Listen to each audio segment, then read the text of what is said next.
Assalamualaikum warahmatullahi wabarakatuh.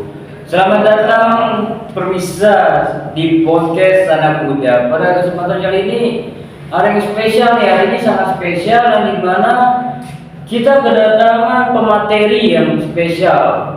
Nah, di sebelah saya ini boleh kenal siapa sih Bang namanya? Kenalkan, nama saya Adrian Dwi Rizky, bisa dipanggil Adrian. Saya mahasiswa dari Jakarta Global University, jurusan Teknik Informatika. Oke, teknik informatika ya Bang ya? Ya, Bang. Sebelumnya udah pernah ikut organisasi atau kumpul nggak sih? Kumpul udah pernah, Bang. Oh, pernah. Iya, Imantif itu. Kumpulan Imantif. mahasiswa informatika. Itu ya, anak-anak kan mahasiswa informatika semua. Gitu. Ini hari ini katanya mau ngasih materi nih, materi apa sih Bang? Saya mau membawa materi jiwa dan semangat nasionalisme di Indonesia. Apa aja sih Bang, bisa dijelasin ya? Nasionalisme itu apa sih? Coba kita bayangin, nasionalisme itu seperti cinta. Cinta ya. Kita sayang banget sama negara kita, tapi kita bukan sayang doang. Kita juga bisa tanggung jawab buat bagaimana negara ini menjadi lebih baik. Contohnya kita bisa mulai dari hal kecil kayak membeli produk-produk lokal, biar produk lokal itu bisa berkembang, bisa diekspor keluar gitu. Nah, jadi kalau impor barang luar negeri itu kan kita jadi nggak bisa mencintai produk lokal gitu. Terus ada juga kita menjaga lingkungan, ya kayak bersih-bersih, gotong royong gitu. Terus ketiga ada ikut serta dalam kegiatan sosial, makanya ada kayak tadi kayak gotong royong dan lain-lainnya. Pokoknya nasionalisme itu tentang rasa memiliki dan kepedulian terhadap bangsa kita. Oke. Jadi kan di sini Abang kan bahas tentang produk-produk lokal nih Bang ya. Nah, tuh gimana sih pendapat Abang sama yang anak muda nih zaman sekarang susah banget beli produk lokal, malah produk luar gitu. Karena memang produk lokal kurang bagus gitu ya. Betul. Luar. Nggak juga sih. Ada salahnya juga kita mencintai produk lokal juga nggak kalah bagus sama produk luar gitu kan. Ada yang hampir setara lah maupun belum bisa menjadi. Nah, terus sejarah nasionalisme di Indonesia apa sih Bang? Sejarahnya itu ada perjuangan meraih kemerdekaan itu nggak gampang. Banyak pahlawan yang rela mengorbankan nyawanya di Indonesia. Kita harus belajar dari sejarah mereka agar semangat nasionalisme kita semakin berkorban. Belajar dari sejarah mereka agar semangat nasionalisme kita semakin berkorban. Oke, di sini kan ada materi tentang kenapa sih nasionalisme itu penting. Bayangin kalau kita itu nggak punya rasa nasionalisme, Indonesia bakal jadi gimana? Bakal hancur pastinya. Negara ini nggak bisa maju dan nggak bisa bersatu. Terus nasionalisme itu kayak lem yang kita nyatuin kita semua. Jadi kita bisa hadapi tantangan bersama-sama gitu. Jadi itu pentingnya gitu. Kalau nggak ya negara ini bisa hancur kalau misalnya ada semangat nasionalisme. Nah, terus contoh nyata nasionalisme untuk anak muda apa tuh?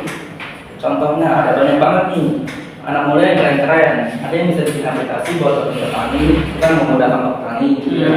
Tuh pekerjaan apresiasi anak muda udah bisa bikin aplikasi kayak gitu. Ya, keren itu Saya sendiri belum bisa sih bang.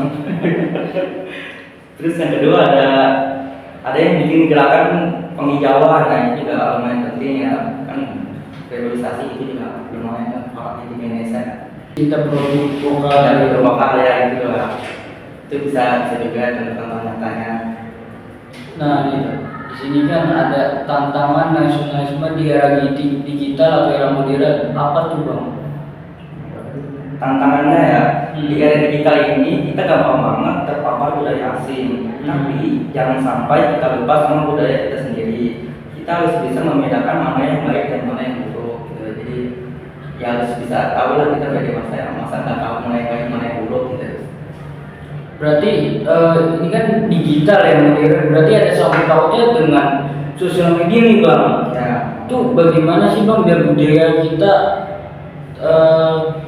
sampai dikenal orang luar gitu. Sosial media kita tahu sendiri netizen kita kayak gimana gitu ya. Ya parah-parah banget lah netizen Indonesia mah itu nggak usah ditanyakan lagi. Untuk mengatasi itu ya mungkin harus bikin peraturan tentang media sosial kali ya. Biar komunitas lebih melek gitu, netizen itu nggak boleh sembarangan main media sosial gitu. Berarti itu tugasnya Komdigi berarti ya, Ya, untuk mungkin bisa mengatasi masalah itu. masalah itu ya. oke. Berikutnya nih ada tips. Waduh, ada tips membutuhkan semangat nasionalisme. Tips-tipsnya ya ada banyak yang mungkin saya kasih beberapa saja. Apa aja coba? Contohnya, karena tadi ngomong sosial media, kita bisa follow akun-akun yang bermanfaat dan produktif gitu. Misalnya kayak saya, mahasiswa teknik informatika, follow-nya ya tentang coding-coding gitu, biasanya matematik, bisa lebih dalam lagi mempelajari itu. Yang saya juga bisa, kayak tadi contohnya bisa bikin aplikasi buat petani itu kan sangat berguna bagi masyarakat. Nah, terus contohnya juga ada lagi, kita belajar sejarah Indonesia. Kalau kita anak Indonesia atau sejarahnya kan aman gitu ya. Iya betul. Kita harus mempelajari ya, apapun backgroundnya kita harus mempelajari ya, karena sejarah itu penting ya, maupun nggak pakai ceritanya tapi penting untuk belajar.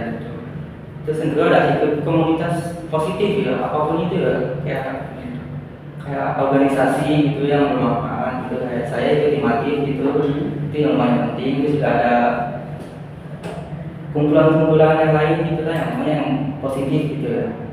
Terus ada dukung produk lokal seperti yang tadi ya, cintai produk lokal. Kalau misalnya produk lokal nggak kita cintai ya gimana mau berkembang produk lokalnya. Makanya mungkin itu aja sih tips-tipsnya. Ini kan tadi sedikit nyinggung nih Bang, mahasiswa atau anak muda membantu petani nih. Ya. Saya mau nanya sedikit menyinggung nih kepada para mahasiswa yang ada di luar negeri, dibiayain oleh negara, tapi nggak mau balik lagi untuk membangun negara. Itu gimana tanggapannya Bang? Tanggapannya itu ya sangat disayangkan ya, sayangkan udah difasilitasi tapi nggak memanfaatkan itu. Itu lah. Kalau saya mahasiswa Indonesia nggak seperti itu ya. Seperti itu ya. Kalau mau difasilitasi harus digunakan dengan baik ya, bisa kembali lagi ke negara dia. Pas udah difasilitasi dia egois penting diri sendiri gitu kan, nggak bisa kayak gitu ya. Pas ada timbal baliknya gitu. Nah ini untuk sejarah nih Bang, kan mungkin ada ya anak muda yang di SMK SMP tuh yang masih buta dengan sejarah nih. Itu langkah pemerintah tuh bagaimana Bang? Ya, mungkin harus dibuat kurikulum yang ganti kan ya, cuma harus diganti gitu. Ganti ya? Ya harus melek lagi tentang sejarah-sejarahnya gitu. Kalau misalnya sejarahnya nggak diperlihatkan ya, nggak ada semangat jiwa nasionalismenya gitu. Jadi memang penting harus diubah mungkin kurikulumnya. Nah kan di sini kan ada nasionalisme kan itu sayang banget sama negara Indonesia. Nah berarti kan sayang ini kan ibaratnya artinya luas ya, yang dimana bisa mencintai lingkungan kan. Nah pertanyaan saya ini kan banyak banget pabrik-pabrik yang membuang limbah. Itu tuh gimana sih nasionalisme mereka gitu? Yang membuang itu mungkin dari negara luar ya, dia bikin pabrik di Indonesia ya, dia mengambil di lingkungan Indonesia. Kalau misalnya kayak pabrik yang punya Indonesia mungkin nggak ada yang seperti itu ya. Seperti itu ya. Memang dia bisa memanfaatkan gitu ya, bikin pabrik di luar negara dia, biar yang kena apa yang rusak lingkungan itu negara orang, negara dia gitu. Terus juga upahnya juga kecil di Indonesia, jadi dia banyak negara-negara luar mau bikin pabrik di Indonesia. Nah ini kan tadi menyinggung sebuah komunitas atau perkumpulan nih Bang. Menurut Abang perkumpulan atau komunitas ini dibuat sebelum atau siswa tersebut masih di SMP atau SMK itu penting nggak? Menurut saya penting sih, karena kalau misalnya diem doang udah di kamar gitu kan ya gimana gitu, nggak ada aktivitas, nggak ada aktivitas Dengan belajarnya kita harus ikut kumpul-kumpul lah apapun itu ya, biar bisa memperdalam skill komunikasi kita, biar bisa belajar dari orang lain.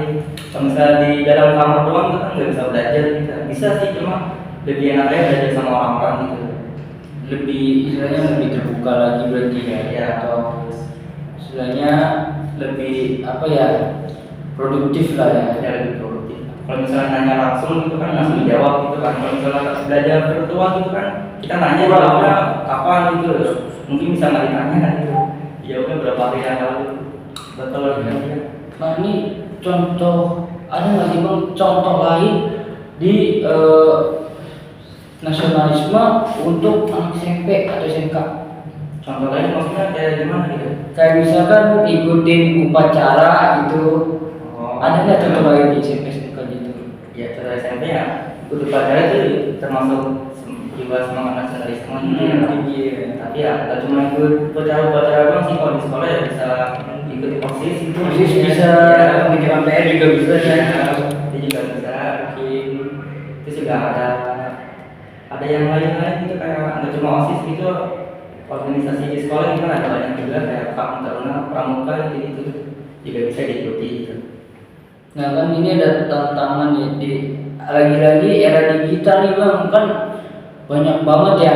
Contohnya tuh lagu nih bang, lagu-lagu luar atau K-pop kan banyak nih untuk kaum perempuan nih yang suka K-pop, BTS kan.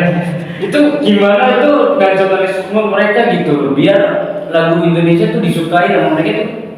Gimana pendapat aku? Nah, kalau itu mah tergantung dari dianya sih, itu Jadi, sama mereka itu kan dia mau suka yang mana, mau mengidolakan siapa itu yang terserah dia. Tapi kalau misalnya mengidolakan jangan terlalu mengidolakan banget gitu, kita harus tetap mencintai Indonesia juga.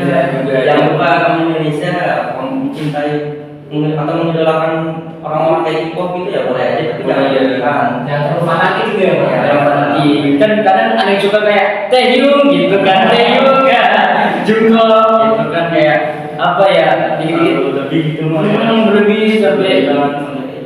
sampai nyembah gitu tuh emang luar biasa sih parahnya emang bang. Oke, mungkin nggak tahu sudah berapa apa enggak gitu ya. Iya itu. Nah mungkin segini aja nih kan materinya nih kan. Nah untuk teman-teman yang ingin mengundang siapa lagi pemateri yang akan kita tampilkan di podcast Anak Muda, bisa komen atau bisa kita undang lagi nih bang. Tadi bang siapa bang? Bang Adrian. Bang Adrian, mungkin kita bisa mengundang Bang Adrian lagi di materi berikutnya, nggak hanya materi tentang apa itu nasionalisme, tips nasionalisme, tantangan nasionalisme dan sebagainya gitu kan. Nah kita harap nih siapa tahu dengan mengundang Bang Adrian bisa menambah ilmu atau wawasan teman-teman yang lain. Saya berharap nggak hanya podcast saja. Siapa tahu kita bisa membuat acara seminar sama Bang Adrian ya. Boleh. Biar ada sesi tanya jawab juga sama anak-anak muda, anak SMP SMK tuh sama yang pecinta K-pop bisa kan? Bisa sedikit berkelahi ya. Terima kasih juga udah diundang ke sini. Saya juga terima kasih udah mau datang juga, udah apa istilahnya? Saya malah senang kalau diundang ini sih. Kita mendapat pengalaman baru lagi. Iya betul. Ya semoga yang lain bisa mendapat wawasan. Siapa tahu ada teman abang nih yang ingin apa sih namanya memberikan materi lain gitu kan terhadap sesuatu atau terhadap yang lain, bisa lah di kontak ke kami gitu. Nah mungkin segitu aja teman-teman, kurang lebihnya saya mohon maaf. Wassalamualaikum warahmatullahi wabarakatuh.